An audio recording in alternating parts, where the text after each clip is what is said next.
古人說，修習是為了走更長遠的路。總長度超過1000公里的4國遍路道，真的不需要急於在多少天之內趕完。遍路不是一場與他人的競賽，遍路道更不是追求速度的運動場。沿路欣賞4國的山川美景，感受鄉村小鎮的寧靜氛圍，步行幾天，休息1天，這從來都不為過。趁着繞圈4國的機會，好好體驗4國特有的美，才是對這趟旅程最好的溫存。在經歷了第5天那場破紀錄、摧枯拉朽般的34000步極限考驗後，我們的雙腳與靈魂都急需一場深度的修護。遍路不只是與體力的搏鬥，更是一場關於節奏的藝術。在高知，似乎處處都有麵包超人，隨時都在提醒着我們放鬆點，帶着微笑前行吧。今天就是我們難得的移動觀光日。對於熱愛探索的遍路者來說，休息並不代表停滯。今天我們決定暫時偏離遍路的主線，一路向西，翻越險峻的4國山脈，前往那座深藏於海拔1455公尺、遺世獨立的秘境小鎮桃源町。我們從高知市區出發，先搭乘火車輾轉抵達須崎市。卸下沉重的大背包，安頓好行李後，我們輕裝換乘巴士深入山區。長達2個多小時的車程裡，窗外的風景從城市的繁華漸漸轉為蒼鬱的山嶺。巴士靠站，映入眼簾的第一座作品就是雲之上飯店別館，也被稱為迪町之驛站桃源。這座建築最吸睛的，莫過於外牆那層厚實的茅草覆蓋。隈研吾大師將傳統日本茅草屋頂的元素轉化為建築立面，不僅具有極佳的隔熱功能，更讓整棟建築看起來像是直接從小鎮的泥土裡生長出來一般，充滿了土地的生命力。走進內部大廳的賣場空間，巨大空間裡聳立着粗大的原木樹幹作為支撐，搭配巨型玻璃的空間反射，人造建築與大自然在這一刻完美交融，讓人心曠神怡。順着安靜且秀麗的小鎮街道漫步，我們來到了桃源町的靈魂信仰中心三島神社。這裡不僅是一座歷史悠久的古剎，更承載着日本幕末時期的歷史。當年維新志士坂本龍馬為了追求心中的新日本，毅然決定脫藩。他當時翻越山嶺，逃離土佐藩的路線，正是經過桃源町。在進入三島神社前，會經過一座橫跨溪流的精緻橋梁，叫做神幸橋。這是一座完全採用木構造，頂部覆蓋着傳統茅草屋頂的屋頂橋。當你走在神幸橋上，木板發出沉穩的聲響，兩旁是奔流的清溪與高聳入雲的百年木山。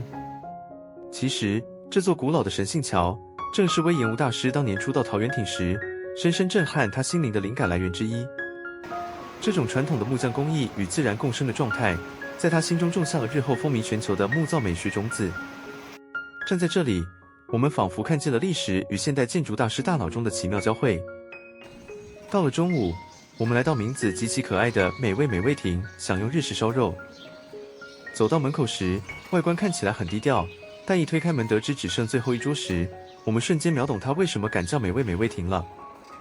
這一鍋滋滋作響的日式燒肉，不僅是體力的完美補給，更是對連日跋涉的味蕾最好的犒賞。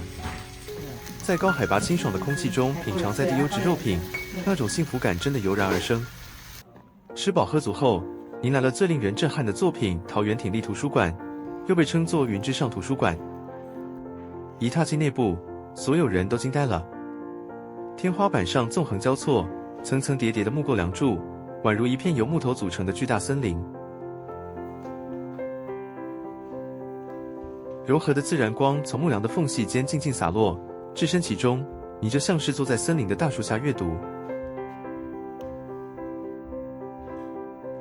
這種溫潤、充滿木頭香氣的質感，讓連日奔波、焦躁的心境在瞬間沉靜了下來。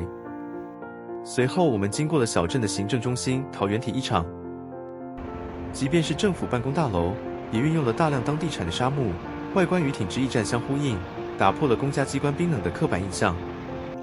而緊鄰的桃源座，則是當地碩果僅存的木造劇場。這個劇場正是隈研吾與桃源町結下30年深厚緣分的契機。1987年，隈研吾受邀參加桃源座的保存運動。當他第一次走進這個木造劇場，被其完整融入森林小鎮的姿態，以及內部老木匠精湛的工藝深深震懾。在那個人人都崇尚鋼筋水泥的泡沫經濟時代，桃源座點醒了他，木造才是建築的未來，這也堅定了他走向現代與傳統工藝交融的決心。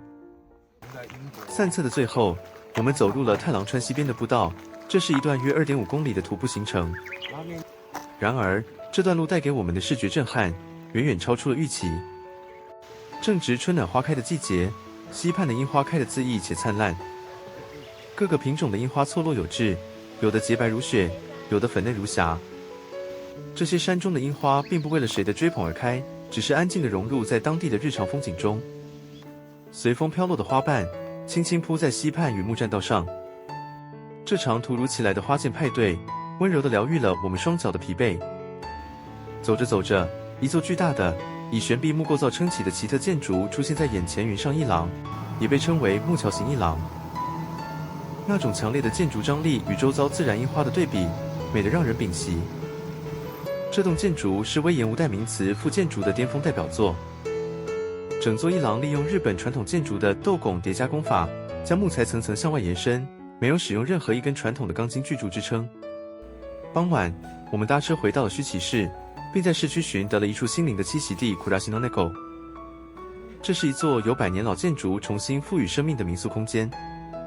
推開沉重的木門，仿佛瞬間掉進了昭和時代的電影場景。走廊略顯低矮，每一步踏在深色的老木地板上，都會發出沉靜的微響，那是歲月咀嚼過的聲音。在這樣充滿時光感的環境下，人的心境會不由自主地放慢、放輕。而晚餐時分，我們邂逅了須崎市的靈魂美食——須崎鍋燒拉麵。不同於一般的日式拉麵，它是裝在古樸的土鍋中，熱氣騰騰地端上桌。以純雞骨熬制的高湯清爽，卻充滿了厚實的深度，細麵吸飽了湯頭精華，口感帶着迷人的嚼勁。今日在桃園町感受到的安靜與優雅，仿佛是風暴來臨前的平靜。根據日本氣象廳的最新預報，明天將有一場強烈的風暴雨席捲四國地區。但在遍路者的日常中，天氣從來就不是前進的障礙，而是修行中不可或缺的一部分。大自然有晴天，就必然有雨天。四國遍路是一場關於前進的修行，也是一場學會停下、欣賞與調適的人生考驗。謝謝你陪我們度過這段充滿木香與櫻花的雲之上時光。如果你也喜歡我們的深度記錄，請記得訂閱頻道、按讚、分享。我是阿舍，明天不論風雨，我們遍路道上見。